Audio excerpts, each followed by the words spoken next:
L'escargot qui voulait voir la mer. Chapitre 1. L'escargot rêveur. Il était une fois un petit escargot nommé Émile, qui vivait dans un jardin rempli de fleurs colorées. Chaque jour, Émile sortait de sa coquille pour explorer son petit coin de nature.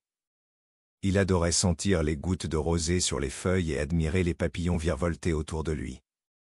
Pourtant, au fond de lui, Émile avait un rêve secret, il voulait voir la mer. Ses amis, les autres escargots, lui racontaient des histoires de vagues et de plages dorées. Émile était fasciné par ces récits. Un jour, il décida qu'il était temps de partir à l'aventure, même si cela lui semblait très compliqué. Il se mit en route, laissant derrière lui les roses et les tulipes, déterminé à découvrir l'immensité de la mer. Il imaginait déjà le bruit des vagues et le parfum de l'eau salée. Chaque minute qui passait le rapprochait un peu plus de son rêve. Émile avançait lentement, mais il sentait que chaque mouvement le menait vers une découverte incroyable. Le monde extérieur était si vaste et mystérieux. Cette nouvelle aventure commençait, pleine de promesses et d'excitation. Émile était prêt à voir la mer, peu importe la distance qui le séparait de son rêve. Il s'imaginait glissant sur le sable fin et voyant ces petites vagues danser. Chapitre 2. La rencontre avec le hérisson. En chemin, Émile rencontra un hérisson nommé Hugo. Hugo était en train de fouiller le sol à la recherche de délicieux insectes. Lorsqu'il aperçut l'escargot, il s'arrêta et lui demanda où il se dirigeait. Émile lui parla de son rêve de voir la mer. Les yeux d'Hugo s'agrandirent de surprise. Il n'avait jamais eu un ami escargot aussi aventurier. Hugo, curieux, décida de rejoindre Émile dans sa quête. Ensemble, ils progressaient dans le jardin, traversant des prairies emplies de fleurs et grimpant de petites collines. Hugo était rapide, mais il faisait attention à bien rester près de son ami escargot qui avançait tout doucement. Ils se racontèrent leurs rêves respectifs, créant ainsi un lien d'amitié solide entre eux. Hugo expliquait ce qu'il connaissait de la mer, les crustacés et les coquillages. Émile l'écoutait avec émerveillement. La caresse du vent frais sur leur visage les rendait joyeux. Avec un nouvel ami à ses côtés, Émile se sentait plus courageux que jamais. Quand ils s'arrêtèrent un moment pour admirer le paysage, Émile se mit à rêver encore plus grand. Peut-être que, ensemble, ils pourraient voir les vagues scintiller au soleil. Émile ne pouvait attendre, son cœur battait plus fort. Chapitre 3. La grande forêt. Émile et Hugo continuèrent leur périple et arrivèrent à l'orée d'une grande forêt. La lumière du soleil filtrait à travers les branches des arbres, créant des ombres magnifiques sur le sol. Émile était émerveillé par la beauté du lieu.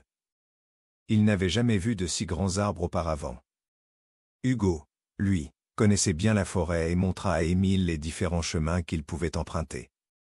Ils décidèrent de s'enfoncer dans la forêt, où le chant des oiseaux remplissait l'air de mélodies joyeuses. Émile prit son temps pour apprécier la fraîcheur et les parfums de la nature.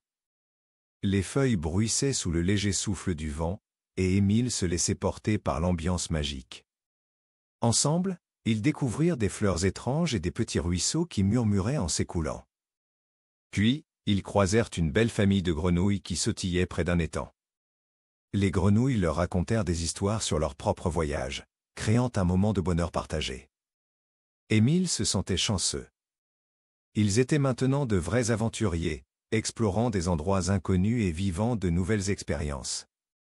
Le sentiment de camaraderie grandissait entre Émile et Hugo. Ils étaient plus qu'amis, ils étaient complices. Chapitre 4. La découverte de la montagne. Après avoir exploré la forêt, Émile et Hugo décidèrent de ne pas s'arrêter maintenant. Ils poursuivirent leur chemin et trébuchèrent sur un chemin qui montait. En haut de la colline se dressait une majestueuse montagne, couverte de neige brillante. Émile, avec ses petites pattes, se mit à grimper lentement mais avec détermination. Hugo, en revanche, était plus rapide et l'encourageait à chaque étape. En grimpant, Émile et Hugo admirèrent le paysage grandiose s'étendant sous leurs pattes. Ils virent des vallées verdoyantes, des rivières scintillantes, et, au loin, un éclat bleu qui leur rappelait la mer. Le cœur d'Émile battait la chamade d'excitation. Arrivés au sommet, ils s'assirent et prirent une pause pour admirer la vue. Émile se mit à rêver encore plus fort. Il imaginait des vagues qui dansaient au rythme du vent. Hugo lui demanda ce qu'il voyait, et Émile lui décrivit la mer et ses merveilles. La sensation d'émerveillement grandissait en eux. Ils sentaient que leur rêve se rapprochait, à chaque pas qu'ils faisaient. Ce jour-là, Émile comprit que l'aventure était tout aussi belle que le but. Chapitre 5. Près de la rivière. Descendant de la montagne, Émile et Hugo trouvèrent une large rivière qui serpentait à travers la vallée. Les rayons du soleil faisaient briller l'eau, et des petits poissons sautaient, créant des éclats d'amusement. Émile, amusé par la danse des poissons, voulut s'approcher de l'eau. Hugo lui expliqua que la rivière était un bon endroit pour se reposer. Ils s'assirent sur une pierre lisse, et Émile observa les reflets de lumière dans l'eau. C'était comme un miroir géant, et il se mit à imaginer la mer. Les oiseaux chantaient au-dessus d'eux, et le bruit de l'eau courante avait quelque chose de réconfortant. Hugo raconta encore plus sur la mer, partageant ses histoires d'écume et de coquillages. Émile ferma les yeux et, dans son imagination, il pouvait presque sentir le vent marin sur son visage. Pour se désaltérer, Hugo proposa de goûter quelques gouttes d'eau douce de la rivière. Ils prirent un moment pour se reposer, plaisantant et rigolant ensemble, profitant de leur précieuse amitié. Émile se sentait heureux et reconnaissant. Les bruits de la nature faisaient partie de leur aventure, leurs rires parlant de tout ce qu'ils avaient vécu ensemble, renforçant leur lien. Chapitre 6. La mer tant attendue.